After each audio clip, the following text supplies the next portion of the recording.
Took time for me to learn that lesson. Yeah. You know, in general, it is a very happy place. There's a lot of like school spirit.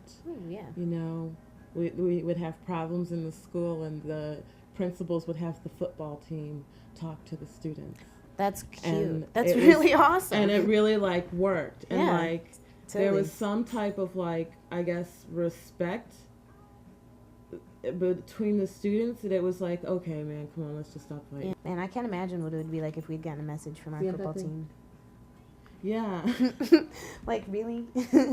We'd all probably been like not paying attention. Probably most of us wouldn't have shown up. Yeah. Or would have been high. Yeah. I went to like it was a semi like upper middle class to wealthy school of students, and there was all kinds of scandals all the time.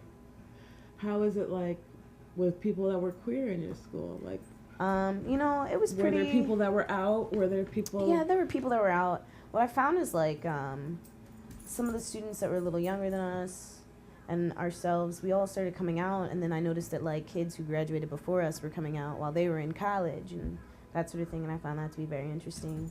And it started becoming like this trend that you'd hear about, like, oh, high school kids are coming out now, blah, blah, blah. And we're all kind of like, whoa, okay, I guess that's, you know, where the country's going. People are starting to recognize it or acknowledge it earlier. You know what it is. Like, for me, when I was like 8, I probably had my first thought that I was gay, but I didn't know what that idea was. I couldn't like put that together. It wasn't something I could understand even yet. But I knew that I thought that it was fun to look at naked women.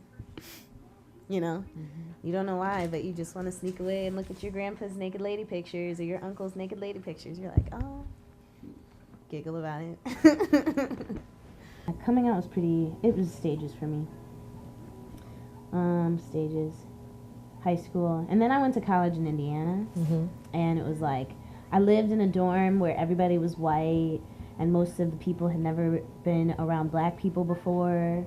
Or like, mm-hmm. One girl's experience was that the only black girl that went to her high school got pregnant and dropped out. Mm-hmm. Or like another girl, the black kids that went to their school were actually like some sort of refugees, mm-hmm. taken in by a white family, mm-hmm. Of missionaries or something, like, who knows, you know? Right.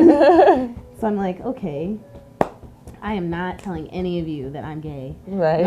I'm just gonna like save that lynching for another day. Right. To know these feelings I'm confessing, they lit a fire in my heart, I'm stressing. I gotta tell you something that's been on my mind for months. I used to sit and